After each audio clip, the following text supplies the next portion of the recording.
Hello everyone and welcome to Life Begins at 20. My name is Mark and today we have episode 4 of MTG Cubed.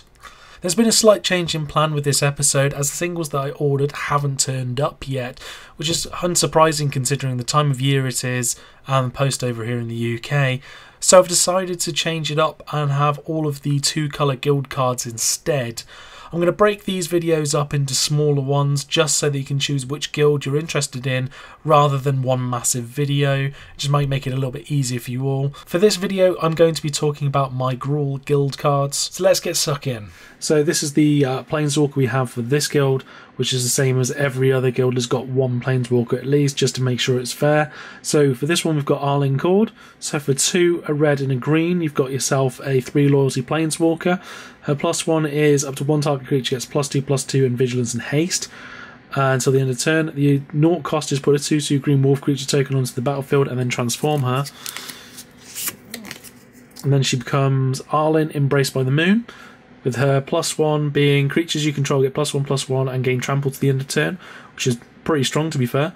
-1 is it deals 3 damage to target creature or player, and then you get to transform her back, which is, you know, you can do that if you really wanted to, but it's not necessarily going to be the best thing. Or -6 is you get an emblem with creatures you control of haste and tap this creature to deal combat damage equal to its power to target creature or player. If you can get that emblem out, you're more than likely going to win the game with red and green anyway, especially with the size of the creatures you can get out.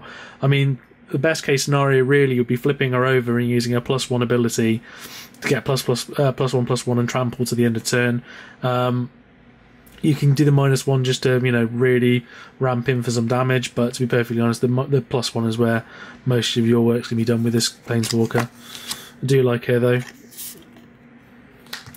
Onto the creatures, we've got Burning Tree Emissary. So for a combination of either 2 reds, 2 greens, or a mixture of, you've got yourself a 2/2, and when it enters the battlefield, add a red and a green to your mana pool.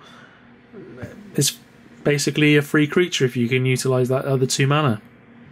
Can't really say anything wrong about that, to be honest. Next up, we've got Flinttooth Ball. It's for 1 and a green, you've got a 2/2. And to be perfectly honest, the main reason you'll be playing this anyway is if you've got yourself a mountain, because then you're getting yourself a 3/3 for 2, and you can pay a red and it gains haste until the end of turn. So, yeah, really nice creature, especially if you've got a mountain as well, just to swing in for the extra damage and the first turn it comes out. I won't ever complain about a 3/3 for 2. Next up, we've got one of the new cards from Kaladesh that I really like the look of. It's for a red and a green. You've got yourself a 3/2, and when it enters the battlefield, you get 2 energy counters. Whenever he attacks, you can pay 1 energy, and if you do, he gives you +1/+1 and trample to the end of turn. So realistically, on the 2 turns he attacks, if he's not dealt with anyway, you're going to get yourself a 4/3 with trample for 2 cost. I mean, I can't complain about that, to be perfectly honest. If you've got other ways of getting energy as well within Cube, he's going to do some good work for you. Next up, we've got Bloodbraid Elf. This is one of the new additions that I had in because it was a reprint from Commander 2016. So for 2, a red and a green, you've got yourself a 3/2 with haste, but it also has Cascade as well. So realistically speaking, you could get yourself, you know, a 3 mana spell from this. So realistically, this only costs you 1 mana, which would be great. So I quite like the addition this has made. Next up, we've got Mina and Den Wildborn. So for 2, a red and a green, you've got yourself a 4/4. Especially with red and green here, mainly for green anyway, you get to play an additional land on each of your turns, which is really, really nice. You know, you're going to be ramping up really hard with this creature here. And for a red and a green, you get to return a land you control to its owner's hand, and target creature gains trample to the end of turn. With the ability of that you can play an additional land on each of your turns, you could realistically, you know, take that red and a green, bring those back, you know, take a land to your hand, then play it back again straight away. You're not going to be missing out, and giving yourself something trample. You know, one of the bigger creatures tramples a really good card. One of the other crazy landfall related creatures we got in the cube is Omnath, Locus of the Rage. So for 3, 2 red and 2 green, I mean, he's quite expensive. He's a 5/5 with landfall. So whenever a land enters the battlefield under your control, put a 5/5 red and green elemental creature token onto the battlefield, which is great. I mean, if you can get both Mina and Den and this guy, you know, take a land off, put it back on again, get yourself a 5/5. It's going to be really good.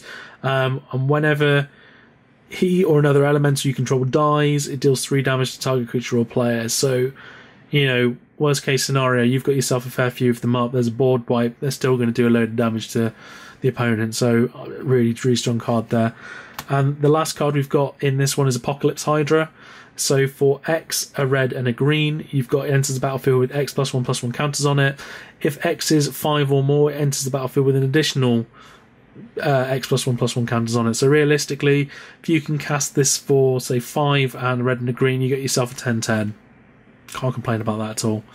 And then for 1 and red, remove a +1/+1 counter from it, and it deals 1 damage to target creature or player. If you've got enough mana and, you know, you just want to swing in for a load of extra damage, go for it.